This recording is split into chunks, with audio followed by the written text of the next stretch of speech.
हिमेकाको ठाउँबाट हिमेशलाई भन्दाखेरि हिमेशलाई आफूलाई जो पनि मान्छे हो नि, तर हामी कुनै कानुनको अधिकार प्राप्ति मान्छे होइन नि त यो गलत सही भन्नलाई। त्यो भएको होइन, ज्यान गइसकेपछि बिचारा मेगा मरेछ यस्तो हामीले हाम्रो कारणले भन्दा कति नराम्रो लाग्छ त होइन। त्यो चाहिँ बुझिदिनु होला सबैजनाले प्लिज। त्यस्तो गर्ने मान्छेले सुसाइड गर्दैन, भोलि गएर तलमाथि के गर्दैन भन्ने ग्यारेन्टी हुँदैन कि। अनि अब त्यस्तो सुसाइड एटेम्प हो नि त त्यो त एक प्रकारको होइन। कोही नजिकमा साथीहरू छैन, कोही हेरिदिने छैन भनेको होइन। त्यसमा अब एउटा दुईटा तीनटा चारवटा पाँचवटा छवटा सातवटा आठवटा नौवटा हुँदै कमेन्टहरूले दिने, पछि गएर आफै रियलाइज हुन्छ, आफै त्यो बिमार कम हुन्छ, आफै औषधिले काम गर्छ। त्यसपछि चाहिँ ओहो मैले गल्ती गरेछु है भनेर आफूलाई रियलाइज हुन्छ नि त उहाँलाई। त्यसपछि केही न केही त उहाँले पनि भन्ला नि त। हेलो नमस्ते, सेवा दाक्छु सबैजनामा। अनि मैले चाहिँ फर्स्टमै के जानकारी जनाएँ भने म चाहिँ 2-4 दिन भयो एकदमै अलिक गाह्रो परेको। हिजोदेखि चाहिँ आज चाहिँ उठ्नै सकेको थिइनँ। म भिडियो बनाउनुलाई बाहिर जान लागेको थियो खासमा चाहिँ मन्दिरहरू, तर म उठ्नै नसकिरहेको थिएँ। अनि घरमै रेस्ट गरेर बसेँ, बिहान खानाहरू पनि केही चाउचाउहरू मात्रै बनाएर। तर अघि भिडियोहरू हेर्दै जाँदाखेरि मैले एउटा न्युज, त्यो भिडियो आइसकेपछि चाहिँ मैले भिडियो बोल्नु पर्ने बाध्य भएर भिडियो बनाउँदैछु है। अब मैले बोल्न पनि एकदमै गाह्रो भइरहेछ मलाई पनि होइन धेरै। अनि के विषयमा भने तपाईँहरूले थाहा पाइहाल्नुभयो हाइलाइट टाइटल देखेर होइन। अनि यो विषयमा चाहिँ बनाउनै पर्ने, सपोर्ट गर्नै पर्ने, बोल्नै भएको जरुरत एकदम इम्पोर्टेन्ट कुरा भएर बनाउँदैछु है। अब म उठेर के शब्दहरू तपाईँहरू समाजमा राखेर भिडियो बनाउने छु है त। त्यसकै लागि चाहिँ म अलिकति भए पनि आफूलाई अलिक स्ट्रङ बनाएर बनाउनुपर्छ, बोल्नुपर्छ, यतिखेर बोलिदिनुपर्छ है भनेर चाहिँ भिडियो बनाउँदैछु है त। अनि त्यही त म भिडियो आज चाहिँ बनाउँदिनँ सक्दिनँ भन्ने मुडमा थियो कि। सुतेकै फ्रेसै छुइनँ। अनि कति गाह्रो हुन्छ त यो त। अब लोरी खाने मान्छेहरूलाई थाहा हुन्छ, बिमारी भएको मान्छेहरूलाई होइन। त्यही भएर बिहान चाउचाउ मात्रै पकाएर खान सकेँ। अनि बहिनी पनि पार्लर छैन यहाँनिर, त्यो भएकोले अनि अघि न्युज आयो त्यस्तो अब हेर्दाखेरि त।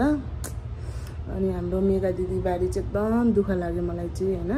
उहाँ चाहिँ हातपिट खाएर ढल्नु भएछ, त्यो सहनै नसकेर होला सायद है। म म्यासेज त गरेको थिएँ मैले दिदीलाई अघि, अनि केयर गर है भन्नुहुँदै थियो। म आफै पनि बिमारी थिएँ। अनि त्यहाँ पछि दिदीको भिडियो आएपछि हेर्दाखेरि त हातपिट खानु भएर ढल्नु भएछ, हस्पिटलमा रहेछ। अनि मैले मेसेज गरेँ, रबिनाहरूलाई गरेँ, अनि कस्तो छ स्थिति बुझेँ। अनि अब म पनि जानु सक्ने स्थितिमा छुइनँ अहिले, आफै बिमारी भएर ढलिरहेको छु म यहाँ। त्यो भएको कारणले चाहिँ एकछिनै राम्रो क्यामेरै भएन। म एकैछिन पज गर्छु ल। यस्तो घाम लागिरहेछ बाहिर है, आफू यो स्थितिमा छु होइन। भिडियो बनाउनु सक्दिनँ। म आज खासमा मन्दिर गएर भिडियो बनाउँला भन्ने सोचमा थियो कि सक्दै सकिनँ, उठ्नै सकिनँ। अनि पुरा गाह्रो भएपछि लोरी खाएपछि झन् सुतेकै हुन्छ। सुतेकै भएको। फेरि न्युज आएपछि दिदी त्यस्तो डर लाग्यो, मलाई दुःख लाग्यो। त्यस्तो गर्ने मान्छेले सुसाइड गर्दैन, भोलि गएर तलमाथि के गर्दैन भन्ने ग्यारेन्टी हुँदैन कि। त्यतिसम्म गर्नु भएपछि त्यो सहन नसकेर गर्नुभयो दिदीले। प्लिज दिदी स्ट्रङ हुनु प्लिज। भन्नेले भन्दै गर्छ, नराम्रो गर्नेले गर्दै गर्छ, तपाईँ स्ट्रङ हुनुपर्छ। छोरीकै लागि मात्रै सोचेर भए पनि हामी छौँ सपोर्ट गर्ने। म जस्तो स्थितिमा पनि तपाईँलाई रातको 12-1 बजी भए पनि सपोर्ट गर्न आइपुग्छु। त्यही भन्नलाई मलाई पनि गाह्रो छ, किनभने म त्यो स्थितिबाट पार गरेर म एउटा बिमारी बुढो ओछ्यानमा सुत्छु, औषधि खान्छु, हस्पिटल जान्छु। खुसी भएको दिन, राम्रो जिउले हेल्थले साथ दिएको दिन बाहिर निस्केर भिडियो बनाउँछु। नत्र म भिडियो हाल्नै सकेन भने हाल्दिनँ होइन। मेरो दर्शकहरूले पनि बुझिदिनुहुन्छ। दिदीलाई म धेरै माया लाग्छ मलाई। अब मलाई त्यो स्थितिमा ढल्दाखेरि, त्यस्तो गाह्रो स्थितिमा साथ दिनुभएको, म पनि सुसाइड नै गर्थ्यो त्यतिखेर कसैको साथ नपाएको भए। यति गाह्रो हुन्छ, यति गाह्रो हुन्छ, मलाई थाहा छ नि त त्यो कुरा त है। अनि अब त्यस्तो सुसाइड एटेम्प हो नि त त्यो त एक प्रकारको होइन। कोही नजिकमा साथीहरू छैन, कोही हेरिदिने छैन भने त मान्छेको ज्यान जान सक्छ नि त। अनि त्यो भएकोले गर्दाखेरि चाहिँ अब मान्छेको ज्यानभन्दा ठुलो केही पनि हुँदैन हेर्नु दिदी है। तपाईँलाई माया गर्ने गाली गर्नेहरू यस्तो नराम्रोसँगले गाली गर्नेहरू छ होइन, माया गर्नेहरू पनि तपाईँलाई धेरै छ दिदी होइन। त्यो गाली गर्नेहरूलाई चाहिँ म बिन्ती भन्छु यो स्थितिमा चाहिँ नगरिदिनुहोस्, अरू बेला बरु गरिदिनुहोस्, दिदीलाई जे भन्नु छ भनिदिनु। तर ऊ अहिले फर्स्टेड डिप्रेस भएको छ है। यो स्थितिमा चाहिँ उसलाई एउटा नराम्रो कमेन्ट नराम्रो गालीले झन् डिप्रेसनमा पुऱ्याउँछ, झन् गाह्रो हुन्छ। उसले यदि अब हारपिक खायो भनेपछि त डेन्जर स्थितिमा पुगिसक्यो नि त। उसको छोरीलाई सोचेन उसले होइन। माया गर्ने दर्शकहरू यता त नसोच्नु भनेको कुरा चाहिँ त्यो एकदम लास्ट स्टेजमा पुगिसक्यो, त्यो दिमागले सोच्नै छोड्यो क्या। र अस्ति मेरो त्यस्तो ढल्ने स्थिति पुग्यो। त्यस्तो हुन्छ, ज्यानको माया लाग्न छोड्छ है। तपाईँहरूको एउटा कमेन्टको कारणले मान्छेको ज्यान जान सक्छ। बिन्ती गर्छु तपाईँहरूले नगरिदिनुहोस्, त्यो काम चाहिँ आजैदेखि स्टप गरिदिनुहोस्। मन लाग्दैन भने उहाँहरूको हेर्दै नहेरिदिनु होइन, उहाँहरूको विषयमा बोल्दै नबोलिदिनु। उहाँले एउटा भिडियो बनाएर हाल्छ, सामाजिक सञ्जालमा हालेपछि होइन अब राम्रो क्रिया प्रतिक्रियाहरू त भइ नै हाल्छ होइन। तर अहिले चाहिँ उहाँ यस्तो स्थितिमा छ, घर सम्हाल्नु, श्रीमान आफूलाई छोरीलाई सम्हाल्नु गाह्रो भइरहेको छ, दुःखको छेडमा छ। उहाँलाई आफूले कन्ट्रोल गरिराख्नु सक्नु भएको छैन, औषधिले काम गरेको छैन। अस्ति भर्खर पनि हस्पिटल प्यानिक भएर गएको, अहिले यो हालतमा भोलि गएर मान्छेले ज्यान गइसकेपछि बिचारा मेगा मरेछ। यस्तो हामीले हाम्रो कारणले भन्दा कति नराम्रो लाग्छ त होइन। त्यो चाहिँ बुझिदिनु होला सबैजनाले प्लिज भन्न चाहन्छु होइन। म पनि धेरै बोल्न पनि सकिरहेको छुइनँ, गाह्रो भएर। तर मैले यो भिडियो चाहिँ बनाउनै पर्छ भनेर चाहिँ मैले बनाएको हो। आज हारपिक खानुभयो, भोलि गएर अरू नखान्ला भन्ने हुँदैन होइन। त्यसरी त्यो च्यानलले गर्दाखेरि भने चाहिँ एउटा होइन, म त्यो नाम चाहिँ लिनँ। उहाँले मेरो विषयमा पनि भन्नुभएको थियो, त्यो पवन खतिवडाको बुढी आएको बेलामा पनि गाह्रो त्यो बहिनीले भिडियो बनाउँदा नानी नाङ्गै थियो हेरेन नि। त्यस्तो होइन, नानी पानी खेलिरहेको थियो स्विमिङको, त्यो दिदीले किनिदिएको भएर स्विमिङ खेलिरहेको थियो, त्यतिखेर सराउनु भएको है। अनि अब स्विमिङ खेल्दा लुगा लाउने कुरा रहेन, हामी भिडियो बनाउँदै थियौँ त्यतिखेर। अब म पनि आफ्नो प्रेसरमा भएको, दिदीले पनि सहनु नसकेर आफ्नो गाह्रो स्थितिमा होइन। सबै कुरा सबैतिर ध्यान पुग्छ भन्ने हुँदैन होइन। तपाईँहरू एउटा दर्शकको हिसाबले एउटा भन्नु राय प्रतिक्रिया दिनुहोस्, तपाईँहरूको के ऊ हो अधिकारको कुरा हो। तर यो होइन कि त्यो खत्तमै हो, त्यो राम्रै हो, त्यो बिग्रेकै हो, त्यो सिद्धेकै हो। यति नराम्रो कमेन्ट, यस्तो नराम्रो शब्द किन लेख्नु सक्नुहुन्छ क्या? म छक्कै किन त्यस्तो लेख्नुभन्दा त बरु तपाईँहरूले लेख्दै नलेख्नु, भिडियो नहेर्नु होइन। भिडियो नहेर्नु, लेख्दै नहेर्नु, बोल्दै नबोल्नु क्या तपाईँहरू, बरु सिद्धि क्या। त्यति भएपछि त्यो भएको कारणले गर्दा चाहिँ म चाहिँ यो चाहिँ रिक्वेस्ट गर्न आएँ तपाईँहरू सबैजनालाई। मेगा दिदीको गज हिमेश मेगाको जतिजना सब्सक्राइबरहरू हुनुहुन्छ सपोर्ट गरौँ उहाँहरूलाई राम्रो कदम चाल्नुमा होइन। मान्छेको दिन बिग्रिन्छ, दशहरा आउँछ होइन। कहिलेकाहीँ दिमाग बिग्रेरै हो गलत काम गर्ने भनेको होइन। दिमागले काम गरेको हुँदैन, दशा लागेको हुन्छ। बाटो बिराउँदैछ भने हामीले सही बाटो देखाउने हो होइन। तपाईँहरूले मलाई सही बाटो देखाएरै हो म आज सही ट्र्याकमै छु होइन। जति गाह्रो भयो म नराम्रोतिर लाग्दिनँ। त्यो भएको हिसाबले तपाईँहरूको हातमा छ, तपाईँहरूले पोजिटिभ कमेन्ट गरिदिनुहोस्। तिमी स्ट्रङ हो, मिल, सक्छौ, तिमी गर भनेर पोजिटिभ सल्लाह दिनुहोस्। उनीहरू आफै ठिक हुन्छ, आफै राम्रो हुन्छ, पछि गएर मिल्नुहुन्छ या छुट्टिनुहुन्छ उहाँहरूको कुरा हो होइन।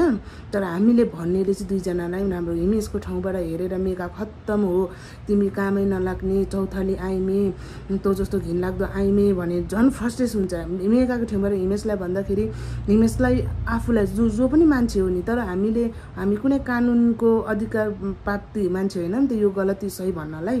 त्यो भएको हामी एउटा दर्शक हो हेर्ने होइन। त्यो भएको हिसाबले हामीलाई लाग्छ होला, मनमा लाग्छ होला यो चाहिँ सही हो, यो चाहिँ गलत हो भनेर नभनिदिने क्या। तर होइन, सही दुइटैजना सही, गलत दुइटैजना गलत होइन। त्यो भएको हिसाबले चाहिँ अहिले ऊ बिमारी छ, पहिलो कुरा छोरी छ, छोरीको लागि भए पनि यति त्यो सानो बच्चालाई के भइदियो भने हेर्नुहोस् त कस्तो ठुलो चाहिँ भोलि गएर धोका हुन्छ। उसले बिचारा जे भए पनि छोरी सम्हाल्दै आफू पागल जस्तो भएर आफू हैन आफू बिमारी भएर जे गरेर छोरीलाई स्कुल लगेर गर्दै धानिरहेको छ हामीले सपोर्ट गर्नुपर्छ के कसको झगडा हुँदैन होला कसको उसलाई बिमार थिएन भने उसले सजिलै यो ह्यान्डल गर्न सक्थ्यो तर उसको बिमार छ म भेट्दाखेरि थाहा हुन्छु त्यो दिदी एकोरे भइरहेको एउटा हामीले कुरा गरिरहेको हुन्छ अर्कोतिर सोचिरहेको हुन्छ एकोरे गएर त्यस्तो मान्छे जे पनि गर्न सक्दिन्छ त्यस्तो मान्छेहरू कतिखेर कहाँ ढल्छ पनि थाहा हुँदैन जे पनि गर्न सक्छ क्या त्यस्तो मान्छे एकोरे भइसक्यो क्या अब डिप्रेस त्यो दिमागले सोच्न छोडिसक्यो क्या उसको म त्यस्तो भएको थिएँ त्यस्तो मान्छे मर्न मात्रै दिमागमा आउने हो मेरो त जिन्दगी सक्यो म त मर्छु भनेर 100% तपाईँले 3-4 चोटि मनमा एउटै कुरा आयो भने त त्यो काम गरिन्छ भने 100 चोटि चाहिँ मोर भनेर आयो भने चाहिँ अनि गर्दैन त्यो कदम चल्दैन भन्ने हुन्छ त मान्छेले चाहेर सुसाइड गर्ने हो त रोगले गर्ने हो नि त त्यो कुरा बुझ्नु जरुरी छ है प्लिज तपाईँले बुझिदिनु होला अनि दिदीलाई साथ सपोर्टको दुईजनालाई सर र दिदीलाई खाँचो छ एकदमै म बिन्ती गर्छु तपाईँहरूलाई है साथ सपोर्ट गरिदिने दिदीहरूको दुईजनाको कोही तलमाथि नभइदियोस् घर फ्यामिली पहिला जस्तै राम्रो भइदियोस् भगवानले रक्षा गरून् है त्यो छोरीलाई केही दुःख आइ नपरोस् त्यो सानो बालाको भन्दा पनि आँसु आउँछ साँच्चै नराम्रो लाग्छ है माइसा छोरी सानो छ है अनि रबिना एकदम धन्यवाद बहिनी नानी तिमीले बसेर रात दिन त्यहाँ साथ दिइरहेछ दिदीलाई म टाढा छु भनेको बेलामा आउन पनि पाउँदिनँ होइन तर म पनि आएर दिदीलाई साथ दिन्छु प्लिज यो कुराहरू बन्द गरिदिने मेगाको फोटो भिडियो निकालेर लगेर यो यस्तो चौथली तिमीले बुढाको इज्जत राखेन यो केही नभन्ने सल्लाह नदेऊ किनभने उहाँ अहिले त्यो स्थितिमै छैन बुझ्ने स्थितिमा आफूलाई त सम्हाल्नु सक्नु भएको छैन भने अरूको गालीले त झन् उसलाई त नराम्रो गलत बाटो जान्छ के त्यो भएकोले गर्दा स्टप गरिदिने उहाँले जे गर्छ हेर्दिने अहिले हामीले राम्रो मात्रै भनिदिने पछि गएर आफै रियलाइज हुन्छ आफै त्यो बिमार कम हुन्छ आफै औषधिले काम गर्छ त्यसपछि चाहिँ ओहो मैले गल्ती गरेछु है भनेर आफूलाई रियलाइज हुन्छ नि त उहाँलाई त्यसपछि केही न केही त उहाँले पनि भन्ला नि त तर हामीले अहिले त्यो चाहिँ खत्तम भयो सिद्धिस त्यो त मरेको भयो त्यो ह्यान त्यान करायो भने बाटै नराम्रो काम गर्दैन तपाईँहरू खुसी तपाईँहरूलाई राम्रो उसले चाहिँ नराम्रो मरोसै चाहने तपाईँहरू त्यस्तै होस् त कति खेदो कतिसम्म पनि भन्न सक्छु त्यो कमेन्ट त म त पढ्न पनि सक्दिनँ यार हेर्न पनि सक्दिनँ त्यतिसम्म अबुझ हुइदिनु भएन तपाईँहरू होइन तपाईँहरू बुझ्ने मान्छे हो तपाईँहरू नै हो भगवान्सरी मैले किन बार बोल्दैछु भने म उनीहरूसँग नजिक हो कस्तो मान्छे चिन्छु होइन त्यतिसम्म पनि पाप गर्नु हुँदैन मान्छेलाई सबैलाई परेको हुन्छ उहाँहरूको बाहिर आएर कुरा राख्दाखेरि राम्रो सल्लाह दिन्ला भनेर एउटा आशले राखेको हुन्छ त्यसमा अब गलत हुन पुग्यो होइन अब मान्छेले धेरै कुराहरू धेरै होइन राई प्रतिकाहरू राख्न थाल्यो होइन त्यसमा अब एउटा दुईटा तीनटा चारटा पाँचवटा छवटा सातवटा आठवटा नौवटा हुँदै कमेन्टहरूले धेरै असर पर्दै धेरै पढ्न जान्छ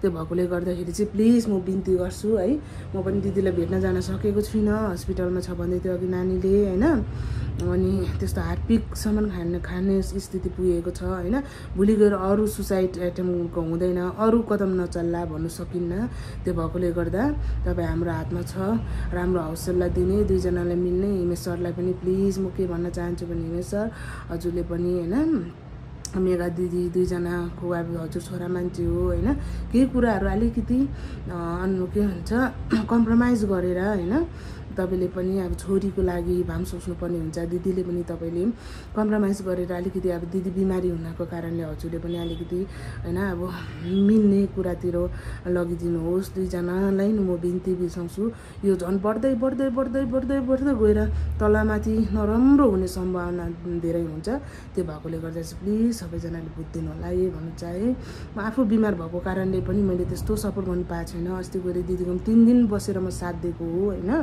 दिदीले नजाऊ छोडेर नजाऊ भन्नुहुँदै त्यतिखेर पनि फेरि मेरो पनि यता व्यवहारहरू मिलाउनु पर्छ आउन पर्यो फेरि अहिले म जानु सकिरहेको छुइनँ होइन मैले त्यो फोनको स्ट्यान्डहरू पनि दिदीहरूकोमै छोडेको छ त्यो कति सामानहरू दिदीहरूकोमै छोडिराख्छु म जाँदाखेरि अनि दिदीले आउनु भन्नुहुँदै थियो अब दिदी यस्तो हुन्छ भनेर के थाहा मलाई अनि मलाई साह्रै दुःख लागेर आफूलाई पनि झन् मुटु दुखेर यस्तो त्यो न्युज देखेपछि त ढुक भएर गाह्रो भएर माइसालाई छोरीको मात्रै याद आयो अब धन्न भगवानले बचाइदिनु भएछ केही भएन रहेछ त्यस्तो भन्ने भयो है तपाईँहरू एकदमै बिन्ती बिसाएर सबैजनालाई मलाई माया गरिदिनु हुने मेगा दिदी सबैजनालाई माया गरिदिनु सबैलाई एकअर्कालाई माया गरौँ हाँसी खुसी जिन्दगीमा बस्छौँ है कसैलाई पर्दा हेरौँ सक्ने साथ दिउँ नसक्ने गाली गलोज नराम्रो कसैलाई पनि नभनौँ है न धन्यवाद यही भन्न चाहन्छु।